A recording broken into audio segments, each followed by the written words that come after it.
Welcome home, all. Apologies, a couple minutes late. August 13th on a Thursday. Thank you for being here. And thank you for a couple nights ago for being with us 2 nights ago. So I kind of alluded to this last stream. We're kind of down the stretch now, at least within the last 90 days, last couple or 3 months before the elections, the general elections in November. And we talked a little bit about how that is going to affect decision making when it comes to the Iran war and what voters will see or decide, pending what the result is of this Iran-Trumpstein war. And we've talked about a lot about this war being extremely unpopular, being the most unpopular war in modern times, the most unwanted war, and remains so in modern times to today, unlike any war prior. And I pointed out that most wars, when they are begun by a president or the Congress, as it's supposed to be, Congress has the power to declare war. But normally when that happens, the president gets a bump or an initial rally the flag feeling. Rally the flag, that's a term, meaning if you're American, you want to rally around the American flag because we're good and we do good things, and you want to defend and be patriotic and support the actions of our government or our country. But I've also done a more than adequate job of pointing out that that is no longer the case, not just in this particular war, but in general, as a whole. We're definitely not like that anymore. We definitely, and I'm going to point something out here, and I want some distinction for those of you that watch.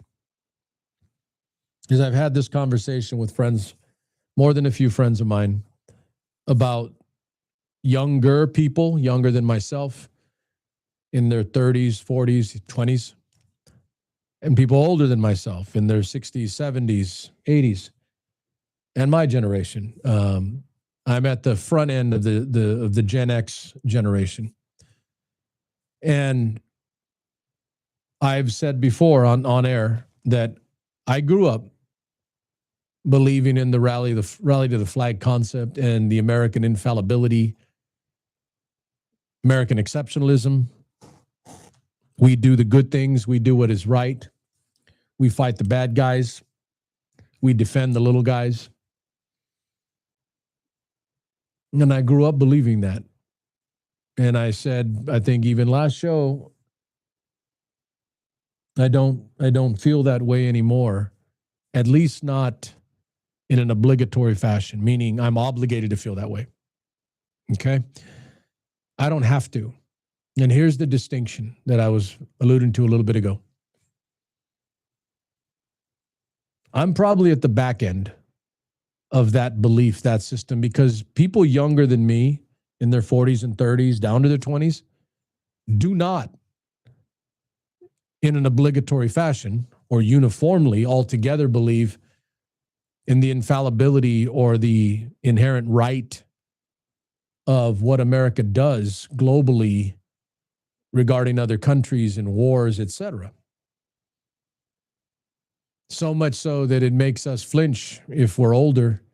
Like, why are these 20-something-year-old kids, 30-something-year-old kids not automatically with Israel? Because Israel's our ally, because they've always been our ally, right? And young people are like, well, I'm going to be for Palestine.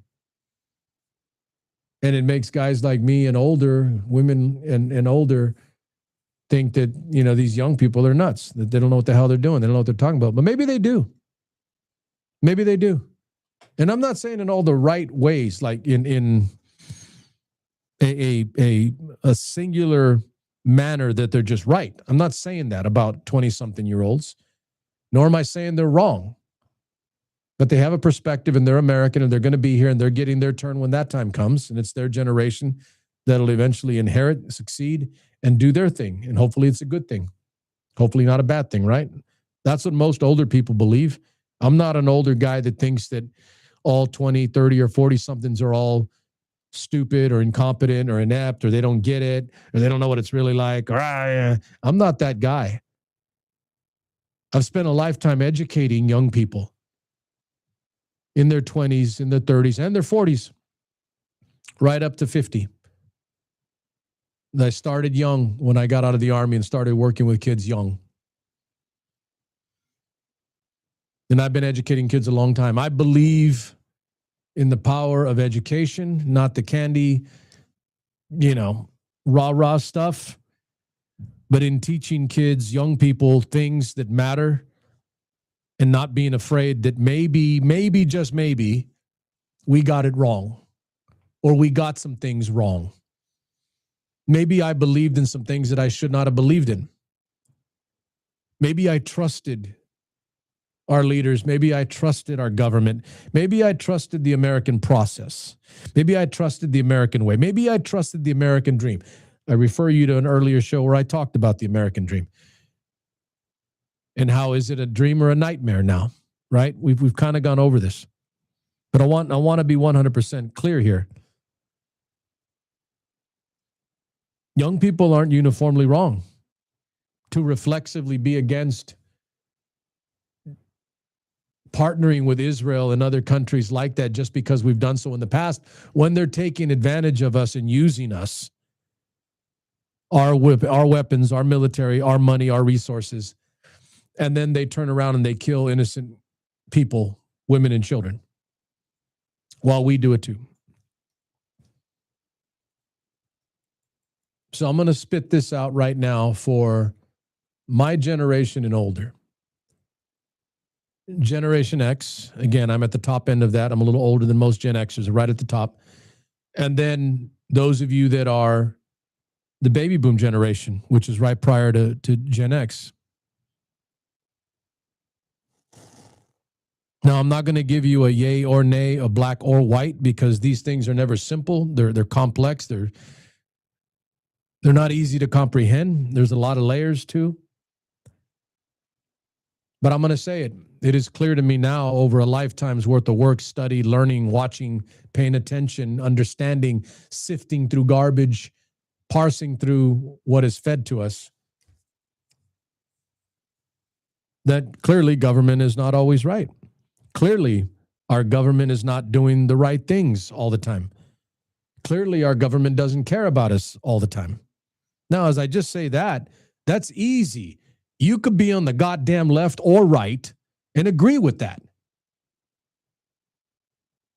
And if you can't, you're probably just in the damn cult. That's on you, okay? But for normal people, at least the majority of America that are normal, you could be on the left or the right with me and say emphatically that I don't trust our government to do what is right for me. I don't trust our government to do what is right for our people. I don't trust our government to do what is right for our men and women in uniform.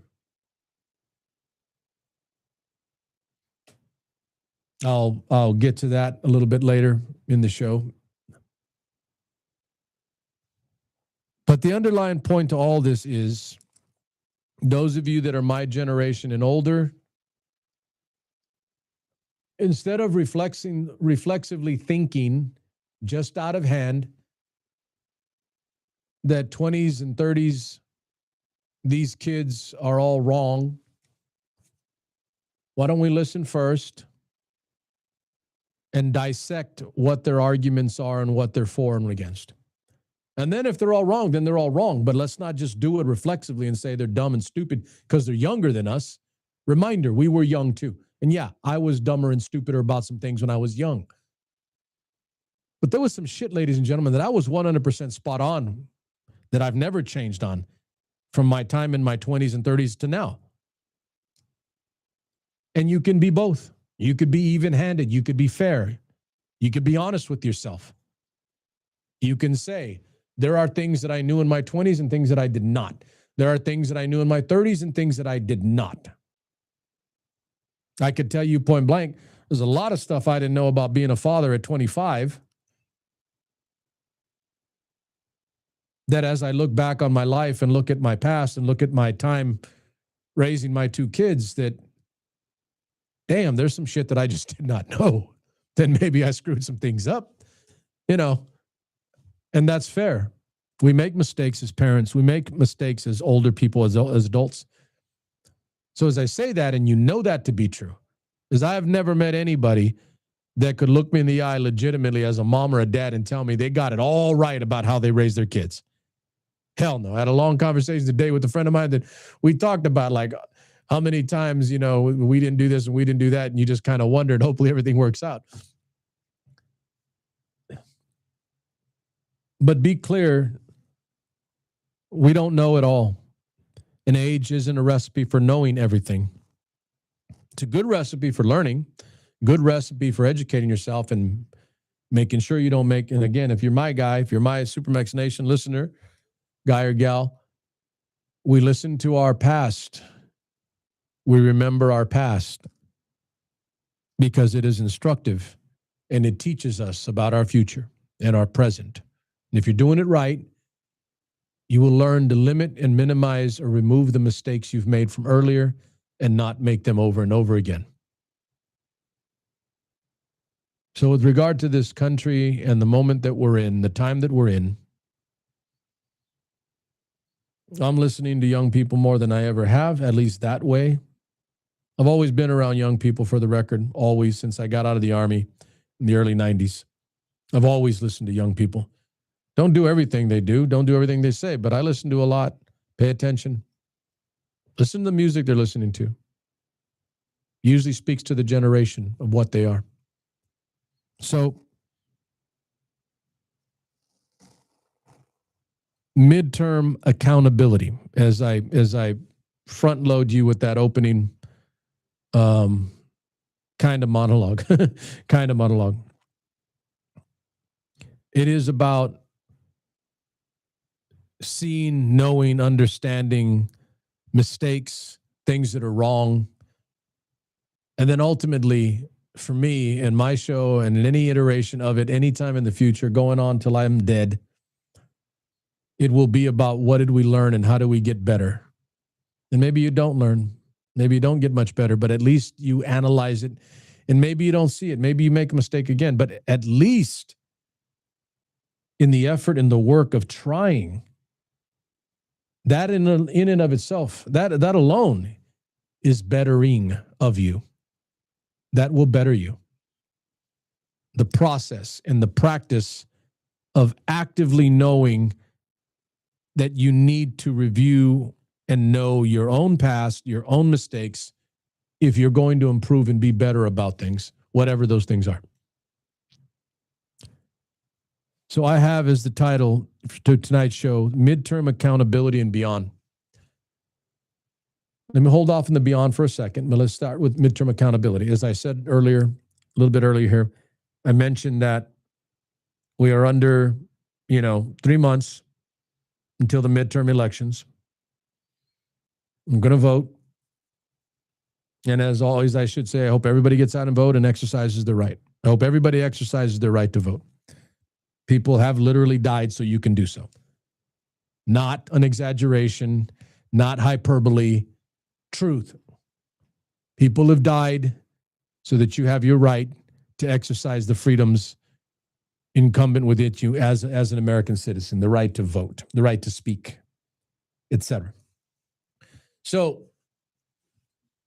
I've kind of touched on this a little bit in the past in some prior shows, but I want to put a fine point on it right now. And I will come to it again because I'm going to need to, but maybe not so much before this midterm election, but definitely before this thing is all done over the next year, a couple years. But this is what I'm going to say. At the very least, at least what we're seeing now, the midterms will more than likely see the House of Representatives change hands and go from Republican leadership to Democratic leadership. And for the record, I mean, it can,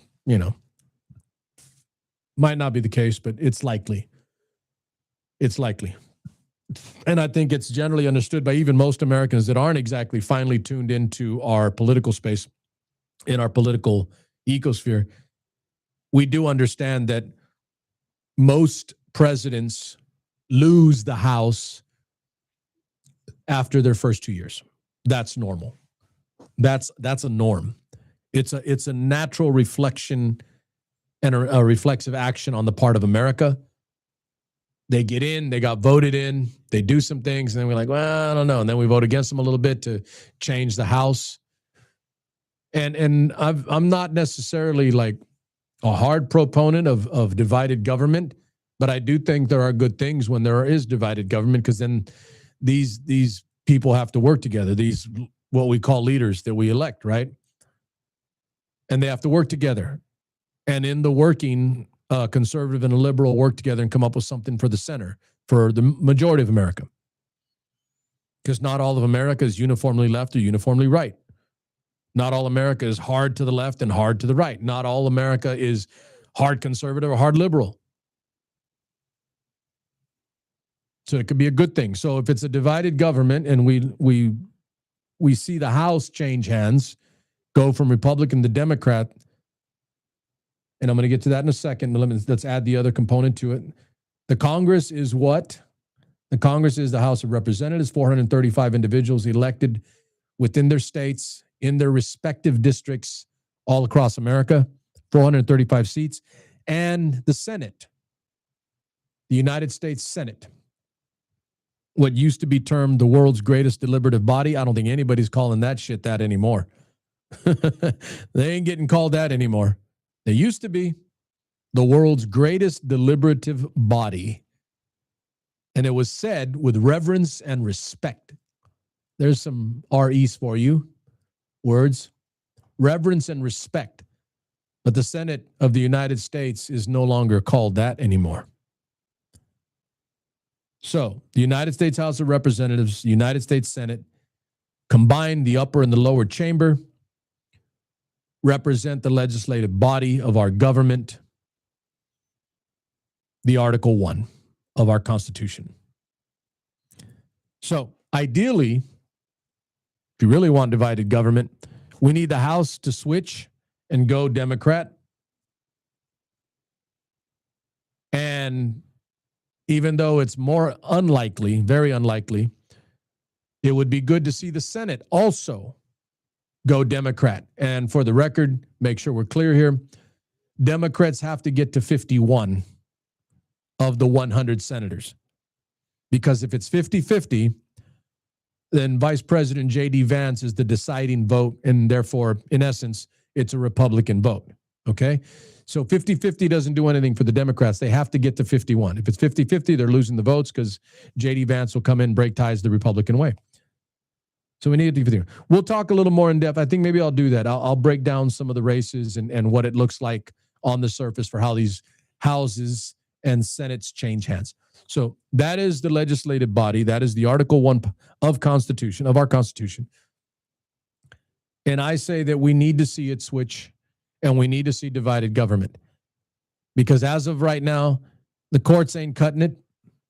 The Congress is just reflexively and uniformly and in a sheepish, lemming way doing whatever the president says.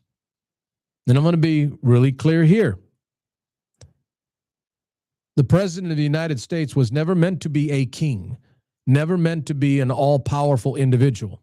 That is not the way this Constitution was set up. He may be acting like it because that is the weakness of our legislative body. That is the weakness of the members of Congress.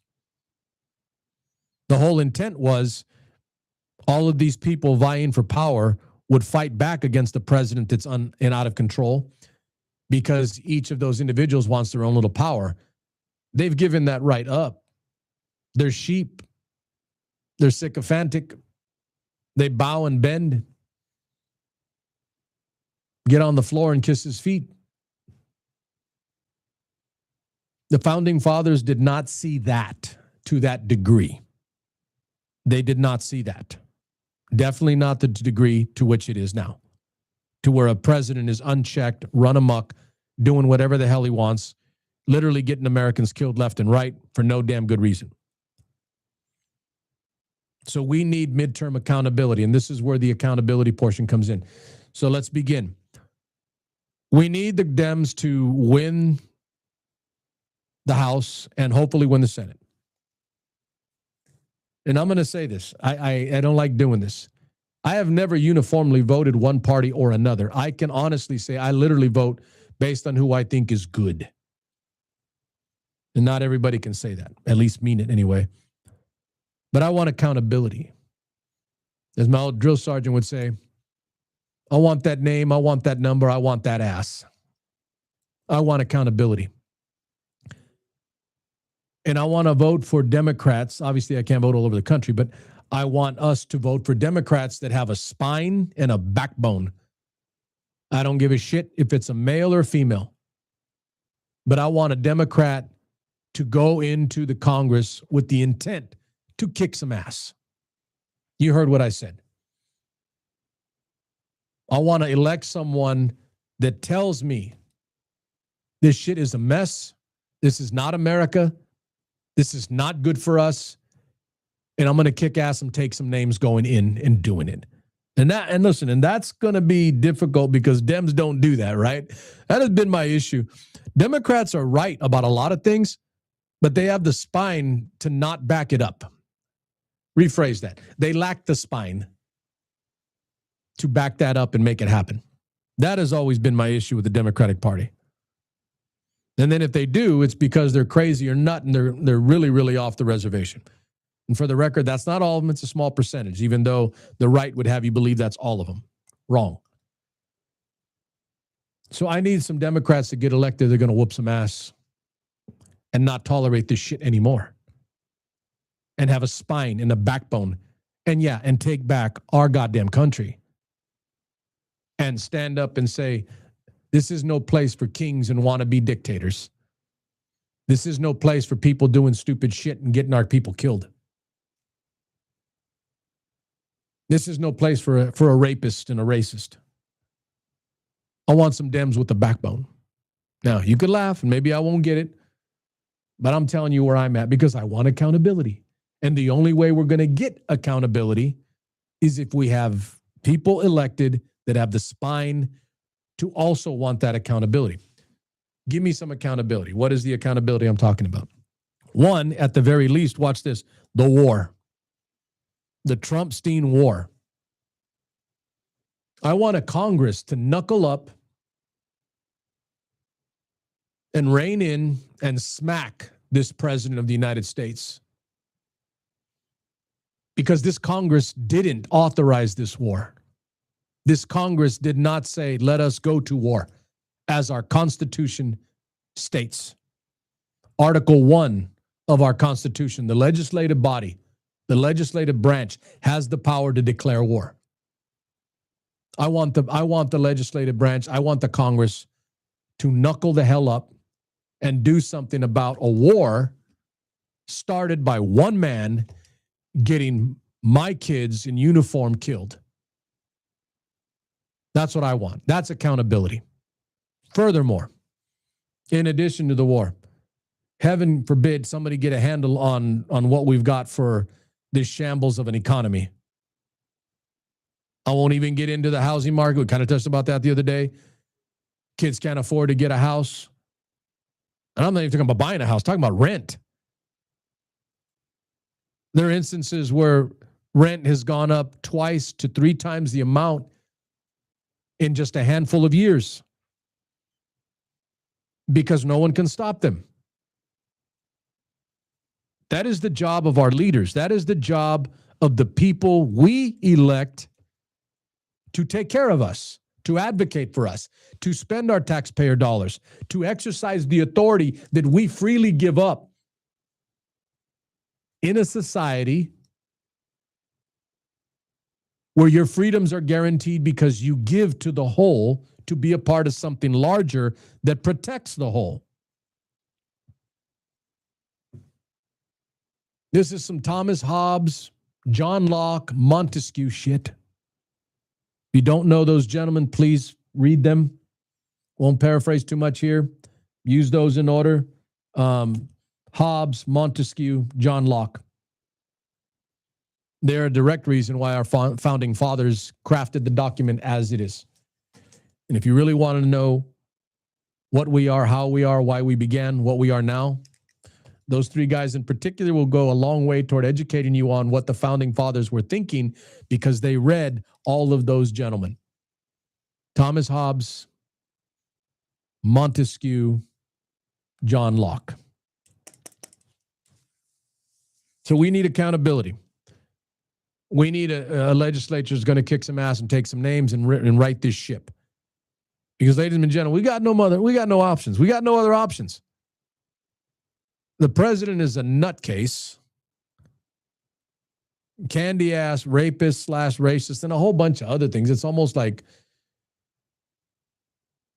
not even fun anymore to point out what he overtly is.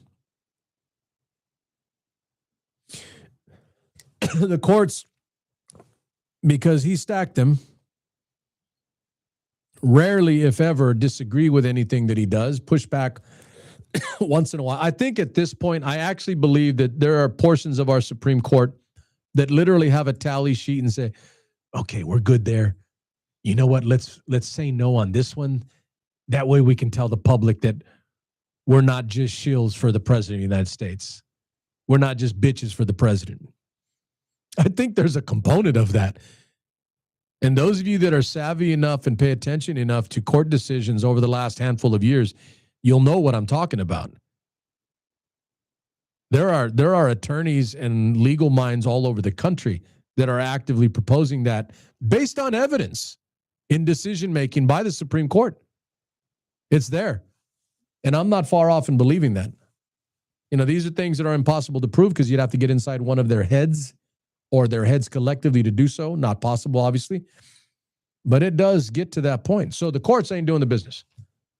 Courts ain't cutting it. It's literally Article 1, the legislature, which again was the original intent of the founding fathers, elected by the people in their respective areas, in their respective states. That is all we've got, ladies and gentlemen, to curb, curtail, and stop a runaway idiot masquerading as president, cosplaying as president.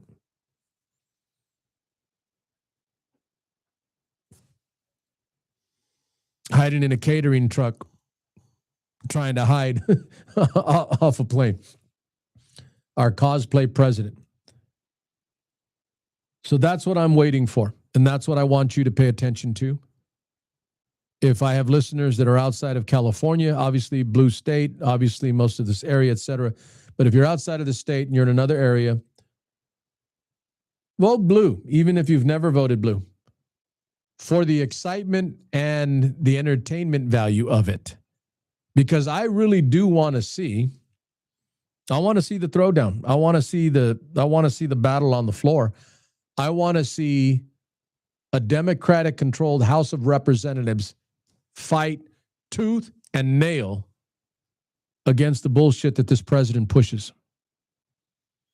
It would be even better if there were a Senate that were Democrat, because then you'll have the entire first branch acting against the craziness and stupidity of a president taking us to war because he's in the Epstein files 38,000 times. So I want to see that. And you should want to see that. Midterm accountability. That is the only way we get it, ladies and gentlemen. That's the only satisfaction, the only way we slow this down. That is the only way we preserve and hope to keep some semblance of what we think our country is. That's the only way. Again, courts, no. Executive branch, it's numbnuts, no. Article 1, the legislative branch. It officially, by the way, is the branch that is supposed to curb a president. It's supposed to. Hell, I'm just asking them to do their damn job, let alone give me more out of it. Go hard against him. I'd say that too. Be against everything he does. And for those of you out there that might lose your mind, I don't give a shit. Do you think he cares? Do you think Donald Trump gives a shit about the American people? So I don't give a shit about Donald Trump. How about that? Let me make sure I rephrase that and reiterate the point. Somebody wants to clip this and make fun of it or say something about it. I'm going to reiterate the damn point. Donald Trump doesn't give a shit about the American people. Therefore, I don't give a shit about Donald Trump or anything he does. Anything that comes out of his mouth, anything he says, anything he wants to push, to hell with him. Be against him. Stop him. Exercise your power. Exercise your power given to you by the founding fathers in Article 1 of this Constitution, and do your damn job. That's accountability. Fight him tooth and nail for 2 years until his fat ass is out of office. And beyond, segue. As I've spoken to this to a degree before, but I'm going to say it again now because it needs to be reinforced. It needs to be stuck in your head. You need to be reminded of it. You need to remind yourself of it. I don't believe in this country if Donald Trump does everything that he did and is doing now and gets away with all of it. I'm even kind of being nicer. I said all of it, right? I know this country is too goddamn weak. I know these people are too damn weak to hold him to account for everything that he's done. I know that. It hurts, it saddens, it's miserable, it's sorry. It breaks my goddamn heart. How about that? Because I know we're not going to hold him to account for everything. However, there are a lot of things that we can hold him to account for that he's doing now as we speak. I want to say it was last week, Bashar al-Assad of Syria, former Syrian leader, has been tried and convicted, accused and convicted of crimes against humanity, crimes against the Syrian people that he led, and he has been sentenced to death. Now, make sure I'm clear here. I don't know if that's going to take place. I don't know if they get it. I don't know if they get him. I don't know if they do it. But that was a court. And they laid out evidence that he has caused the death of hundreds of thousands, if not millions of people in his time in office. Now, think about where we're at. Has Donald Trump been responsible for hundreds of thousands of deaths in America? Yes. Yes, he has. And you should know what I'm talking about. Is he responsible for upending and diluting and destroying the global economy, not just the American economy? Yes. Is Donald Trump and his people responsible for war crimes? Yes. They went into Venezuela, killed people, and kidnapped their leader. That's not in the Geneva Convention. That's not okay. And now we're in Iran. And we attacked Iranian people because we were worried that they would attack Israel. That is about as asshat an excuse and a rationale as any you will ever hear. I believe at this point, at this juncture, and we alluded to this a few nights ago, and I said that it is day 165 in the Trumpstein War, Operation Epstein Fury. I think Donald Trump and Pete Hegseth have committed crimes against humanity in their conduct and their action as President and Secretary of Defense. I do. I absolutely do. And I'm going to go a step further here, and I'm going to tell you that down the road, because this is always how it works, right? We don't find out about the things that are being done in the moment. We find out about them later when people come forward later and they tell us everything that was going on when we were watching and we didn't know. I have no doubt in my mind that there are things going on right now in our nation's military, throughout our government and other places that are not only not good, they're not legal, they're wrong. And yes, bombing a school full of women and children, that is a crime against humanity. And that has been done. So I don't just want accountability. I want accountability and beyond. And as I stated prior in a prior show, if he is never held responsible for anything, if he gets away with everything, two things for you to remember here. Two things. Two extremely important things for you to remember and to never forget. Not just tonight, not just over the week, but forever. Forever. Because they're applicable to just about everything you do in a daily life and who you are, what you do, how you conduct yourself, how you work with people, how you manage, how you lead, etc. How you're led, how you're managed. The inverse, the obverse. If nothing happens to Donald Trump, Pete Hegseth, and the other yahoos that we have here, then as I've said before, then guys like me, gals, we no longer believe in this country. And that is the first step to no longer being that country. Rome had its window. The sun never set on the British Empire. They had their window. Sargon of Akkad, 2350 BCE. Cyrus the Great in Persia, 500s. The Athenians, the late 400s BCE. The Spartans after them into the 300s. Alexander the Great, 323 BCE. I can do this all night. I can do this all day. The point is simple. Yeah, I know some history, a little bit. But I know those windows and those opportunities for leaders and their people to succeed, become something, and eventually, as all, move on into the dustbin of history. If we don't see accountability, and guys like me, gals like you, whoever, don't believe in what this country is anymore, then we are not long for this world that way. What does it mean? Are we gone tomorrow? No, not necessarily. No, not at all. It could be a long, ugly, slow decline. Trust me. If you lived in Rome in 450, you didn't know that Rome wasn't the mightiest power on the planet. You didn't know that, even though they were no longer that. You didn't know that. And there are other instances throughout history where the people that were that no longer understood that they were no longer that. Their time had passed and they didn't get it. They didn't know it. They didn't see it. And we won't know. We don't know. We don't know now. Are we beginning our decline? Have we begun our decline? You can make the argument, yes. You can make the argument we're not there yet and we still have an opportunity. We have some window left to try to pull out something good one more time. And I do believe that. I believe the window's getting smaller and it's going to be harder.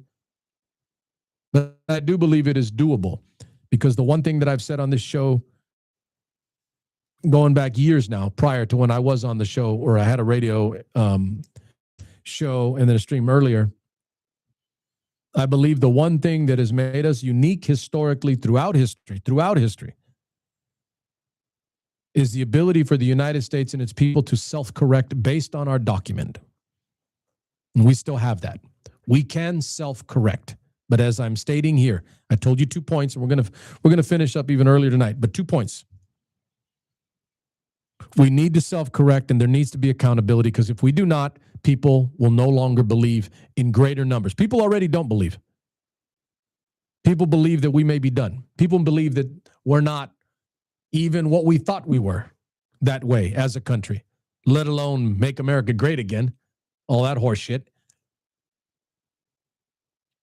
The only way this happens is if guys like me see reciprocity, accountability, payment for crimes, payment for the wrongs done, pay to those who have taken from this government, this country, this people. Because that's going on right now. They're making money and gaining power greater than at any time in the history of this country, period. No argument, no debate. So I want accountability, or I no longer believe in this shit. 1. And 2, remember that 1, Because some of you on my show that watch me, Supermex Nation, the show for the thinking Mexican, the show for the thinking American, you believe like me that if nothing is done, if no price is paid, and I'm not saying for everything again, but something, give me a bone, damn it. Throw me something. Make him pay for something. If you do not, then I don't believe anymore. You don't believe anymore. And collectively, in concert, we don't believe anymore. And this thing is a dead man walking. Dead country walking. Mix your analogies. That's one. And number two now. And number two to finish the night. That's one. No accountability. I no longer believe in this thing. Two, if there is no accountability, if there is nothing done, no reciprocity, no payback, no penalty for the crimes committed against this country, its people, against humanity, then all of that past becomes predicate, ladies and gentlemen. Predicate for future, predicate for what comes next.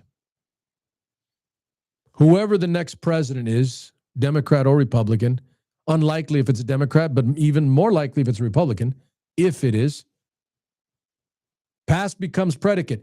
Everything that Donald Trump has done, if there is no penalty, no crime, no payment, everything that he has done, we accept, we acknowledge, we okay,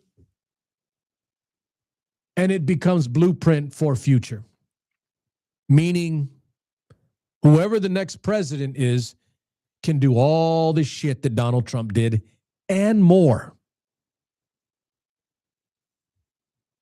Remember these two things. Remember them.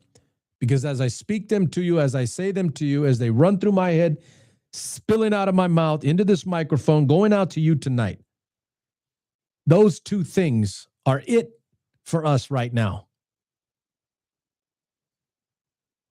Reiterate them to finish tonight. There needs to be accountability. There needs to be payback. There needs to be reciprocity. There needs to be penalties for the crimes.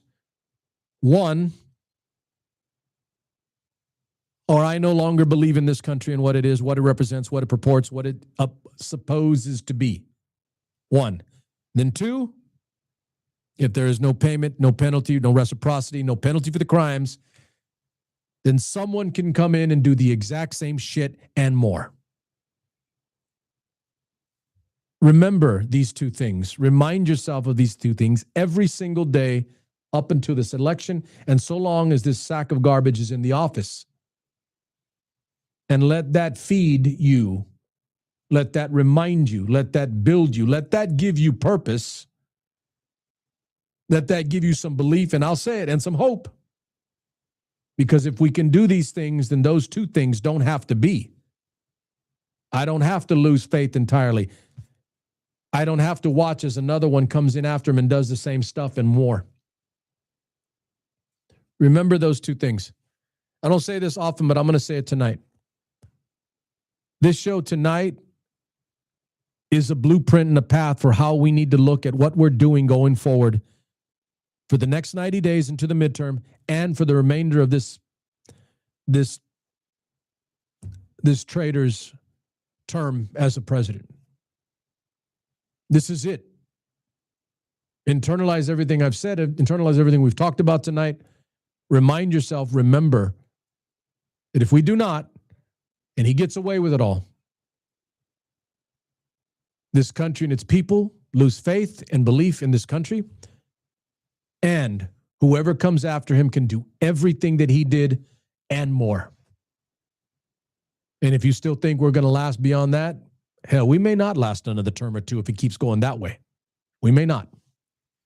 Because if I'm another country and I see how weak and how inconsistent and how destabilized and chaotic we are, how stupid we are about some things,